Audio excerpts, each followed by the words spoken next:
അതായത് എനിക്കൊരു കാര്യം പറയാനായിരുന്നു.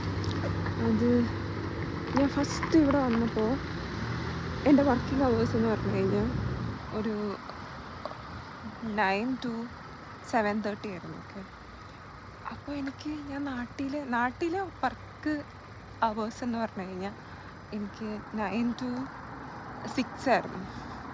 അപ്പോൾ എനിക്കത് ഭയങ്കര വലിയ വർക്കിംഗ് അവേഴ്സായിരുന്നു.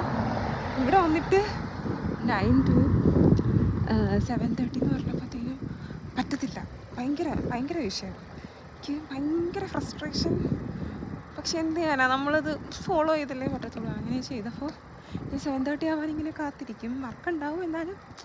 പക്ഷേ ഒരു 1 year കഴിഞ്ഞ് നമ്മളിങ്ങനെ കൂടുതൽ ആ ഒരു കമ്പനിയിലോട്ട് മീൻസ് നമ്മൾ ശരിക്കും അതിനകത്ത് ഇൻവോൾവ് ആയി കഴിഞ്ഞപ്പോൾ വർക്കുകൾ ഇങ്ങനെ ത്വര വരാൻ തുടങ്ങി.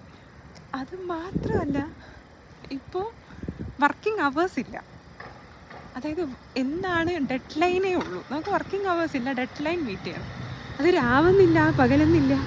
ചിലപ്പോൾ 12 മണി, ഇപ്പോൾ തന്നെ 11 മണിയായി. ചിലപ്പോൾ 12 മണി, 1 മണി വരെയൊക്കെ നമ്മളിരിക്കണം. അതായത് വർക്കിംഗ് അവേഴ്സ് ഇല്ല. ചിലപ്പോൾ വീക്കെൻഡ്സേ ഇല്ല, ഒന്നുമില്ല. നമ്മളെന്താ ഉറങ്ങാൻ വേണ്ടി മാത്രം വീട്ടിൽ വരിക. അതാണിപ്പോൾ നടക്കുന്നത്.